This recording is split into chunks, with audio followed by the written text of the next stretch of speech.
Welcome to the hottest movie review on the internet today, the A-List Review. I am your host, the Game Changer, Wes Troop, and it's time to go back to the theater. And two of Marvel's most beloved characters are finally entering the MCU in one of the most anticipated blockbusters of the year. My review of the 2024 superhero film, Deadpool and Wolverine, coming up now.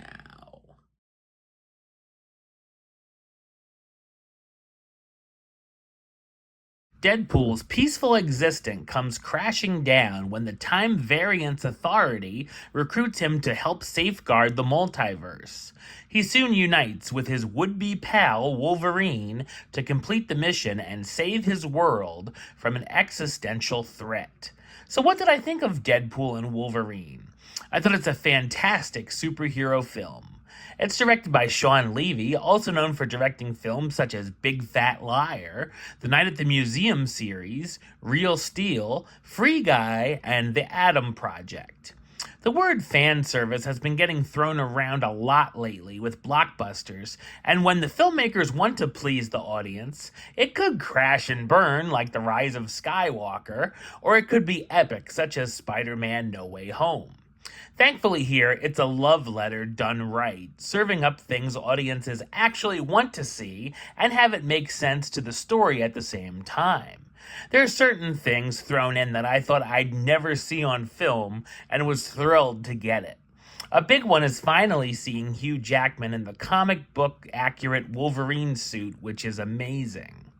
It's more of a team-up film than a straight-up sequel, but the two are a perfect pairing and have wonderful back and forths and banter. The fight sequences are spectacular, from Deadpool and Wolverine facing off against each other and then teaming up to battle their latest adversaries as well. The opening credit fight is hysterical too. As you might expect, it's bloody and gory, just like the last Deadpool films and Logan, and thankfully kept the R rating when transferring over to Disney, and could possibly be even more violent than those other films. The plot can be simple and complex at the same time, dealing with the TVA, which will be an introduction to those who haven't seen the Loki series. I thought it worked well and gets joked about by Deadpool for being exposition heavy for a third film. I'm glad it doesn't do too much setting up for future MCU projects either. As far as the MCU goes, this is an adrenaline needle to the heart that it needed. Where it goes from here, though, who knows? Of course, we know the comedy will be a standout element, and this is honestly the most I've laughed in the last decade or longer while watching a movie. There were times I teared up from laughing so hard, and I'm glad I'm going to see it a second time to catch all the jokes myself and the audience were laughing over from the joke before. We obviously get the breaking of the fourth wall with Deadpool talking to the audience, and in-jokes making fun of Disney, the MCU, Fox, and pretty much everything in between, even taking shots at some of the recent Marvel misses and the multiverse adventures being a letdown. The film does have some more serious moments dealing with Wade saving his friends, as well as Wolverine dealing with a tragedy from his past. Much like the last entries, the soundtrack is excellent as well. From NSYNC's Bye Bye Bye to Madonna's Like a Prayer, which I've had stuck in my head since I got out of the theater. The film has quite a number of interesting cameos throughout, ones that I would have never guessed in a million years. Of course, there's one after-credits scene at the very end to stick around for. Ryan Reynolds reprises his role as Wade Wilson / Deadpool, the former Merc with the Mouth working as a used car salesman who suits up once again when he finds his whole world timeline is in danger. Hugh Jackman as Wolverine, the former member of the X-Men and mutant with retractable claws from an alternate universe where he let down the inhabitants.